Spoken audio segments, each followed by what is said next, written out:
Organic शेतीचे धडे देणारं एक अनोखं ऑर्गॅनिक फार्म, चेरिश फार्म. पुण्याचे प्रफुल्ल आणि चिरू चंदावरकर यांनी त्यांच्या मलाका स्पाइस रेस्टॉरंटसाठी लागणाऱ्या ऑर्गॅनिक भाज्या उगवण्यासाठी एका फार्मची सुरुवात करायचं ठरवलं. पण दुर्दैवाने त्याच काळात चिरू यांचं कॅन्सरमुळे निधन झालं. तरीही हिंमत न हरता प्रफुल्ल यांनी त्यांचं हे ऑर्गॅनिक फार्म पूर्ण करण्याचं ठरवलं आणि भीमा नदीच्या काठावर सुरू झालं चेरिश फार्म, ज्यामध्ये आज ते भोपळा, फ्लॉवर, दुधी, टॉमॅटो आणि इतर एशियन भाज्यांची ऑर्गॅनिक पद्धतीने शेती करतात, ज्यामध्ये गूळ, गोमूत्र यांसारख्या पारंपरिक गोष्टींचा उपयोग खत म्हणून केला जातो.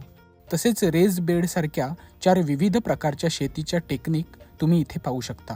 सोबतच त्यांच्या रेस्टॉरंटमधील ओला कचरा इथे कंपोस्ट म्हणून वापरला जातो.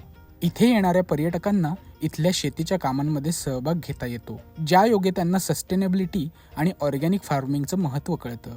याशिवाय योग, पक्षी निरीक्षण आणि बोटिंग सारख्या गोष्टी देखील इथे अनुभवता येतात.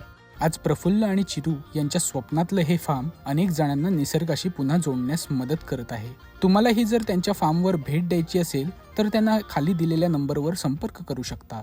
आणि अशाच इंटरेस्टिंग व्हिडिओजसाठी नक्की फॉलो करा द बेटर इंडिया मराठीला.